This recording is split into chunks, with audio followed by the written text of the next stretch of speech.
பள்ளி மாணவர்கள் ஜாதி மத அடையாளங்களை பயன்படுத்துவதை தவிர்க்க வேண்டுமென அரசிற்கு வலியுறுத்தி அறிக்கை வெளியிட்டிருக்கும் நீதிபதி சந்துருவிற்கு பாஜக மாநில தலைவர் அண்ணாமலை கண்டனம் தெரிவித்துள்ளார். இன்ஸ்பெக்ஷன் கரெக்டா பண்ணணும்.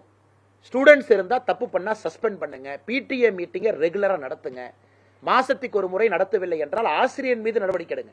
இதெல்லாம் ஒரு சிஸ்டமோ தவிர ஆல்பபெட்டிக்கல் ஆர்டர்ல உட்கார்ந்தா காஸ்ட் போயிடும் அப்படிங்கிற ஒரு விஞ்ஞானபூர்வமான ஒரு விஷயத்தை ஜஸ்டிஸ் சந்துரு அவர்கள் சொல்லியிருக்கக்கூடிய முயற்சியும் கூட நிச்சயமாக அது பலிக்காது. அதையும் நாங்கள் ஏற்க போவது கிடையாது.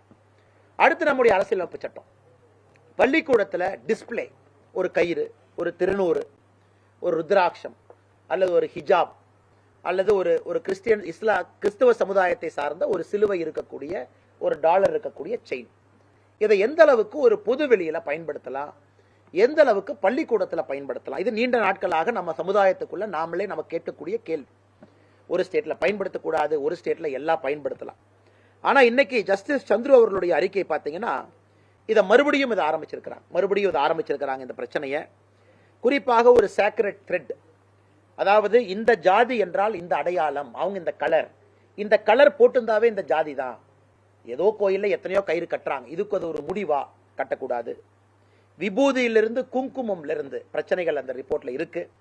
அதே போல இஸ்லாமியர்கள், கிறிஸ்துவ மாணவ செல்வங்கள், அவங்க ஒரு ஹிஜாப் கொண்டு வர்றாங்க, ஹிஜாப் உடுத்துறாங்க, அல்லது ஒரு கிறிஸ்டியன் கம்யூனிட்டி டீச்சர் அவங்களே சிலுவை போட்டுட்டு வந்து டீச் பண்றாங்க. இதெல்லாம் நம்ம ரெகுலேட் பண்ண ஆரம்பிச்சோம்னா நம்ம தமிழகத்தினுடைய பன்முகத்தன்மை எங்க போய் நிற்கும் அப்படிங்கறத நாங்கள் கேட்கக்கூடிய கேள்வி. ஆனால் நாங்க சொல்வது ஒரு பள்ளிக்கூடம் என்பது செக்குலரா இருக்கணும், எல்லா மதத்திற்கும் அப்பாற்பட்டு ஒரு பள்ளிக்கூடம் இருக்கணும். ஆனா இன்னைக்கு விபூதி குங்குமத்திலிருந்து ஆரம்பித்து இது எங்க போய் இது நிறுத்த போறாங்க. அதனால் இதுலயும் எங்களுக்கு உடன்பாடு இல்லை. நீங்க இது எல்லாமே இண்டிவிஜுவலா ஒரு டவல் போட்டுட்டு வர்றாங்க, அனுமதி கிடையாது. அதே மாதிரி அவங்களுடைய ஃபேஸ் டிஸ்பிளே இல்ல, சில இடத்துல அப்ஜெக்ஷன் பண்றாங்க.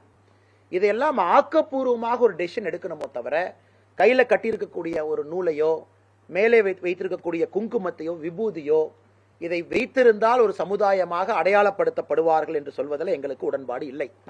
அடுத்தது சோசியல் ஜஸ்டிஸ் ஸ்டூடெண்ட்ஸ் ஃபோர்ஸ், அதாவது பள்ளிக்கூட மாணவங்களையே ஒருங்கிணைத்து சமூக நீதி படை அப்படிங்கிற ஒரு படையை உருவாக்கணும். அப்படின்னு அந்த படைக்கு தலைவர் யார்? அந்த செய்திகளை உள்ளது உள்ளபடி தெரிந்து கொள்ள ரெஃப்ளெக்ட் நியூஸை சப்ஸ்கிரைப் பண்ணுங்க.